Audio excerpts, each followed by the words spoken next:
Hello बच्चों, हमने last video में प्रोविजन ऑफ पार्टनरशिप एक्ट 1932 के बारे में पढ़ा था कि अगर एग्रीमेंट ओरल होता है तो हम क्या करेंगे। अब जो इंपॉर्टेंट प्रोविजन है उसके बारे में देखेंगे। If all partner agree minor may be admitted. हाँ, कौन सा है ये लॉ? सेक्शन 30 के हिसाब से।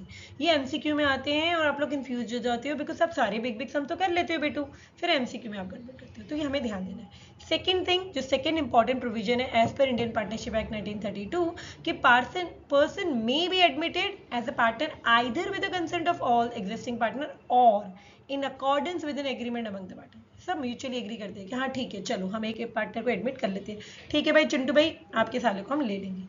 कौन सा क्लॉज कहता है? सेक्शन 31।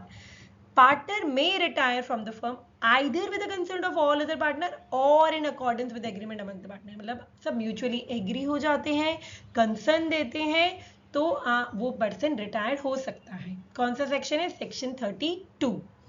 सेक्शन 69 क्या कहता है कि registration of the firm under partnership act 1932 is optional not compulsory.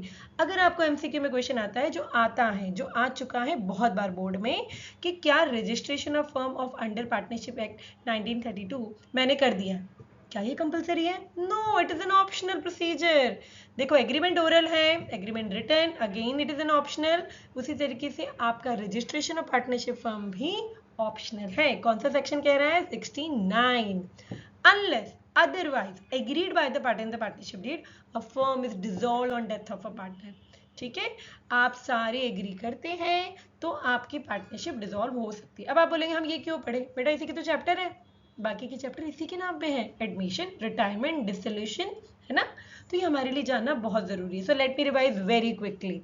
First, आप माइनर को एडमिट कर सकते हो again with all the concern of the partner and agreement. कौन सा सेक्शन है? 30। 31 क्या कहता है?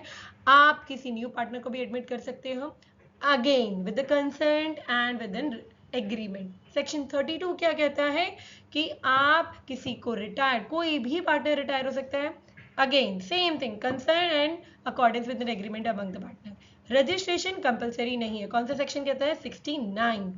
और unless otherwise agreed by the partner, आप डिसॉल्व भी कर सकते हो पार्टनरशिप के, नहीं भाई हमें अलग अलग करना है अपना काम, तो वो भी सेक्शन 35। तो the partner may change the partnership deed to include और change any of the clauses of the partnership deed as and when agreed by them. तो concern, mutual concern is very important, और ये सब तभी होगा in the absence of partnership deed. Bye and thank you.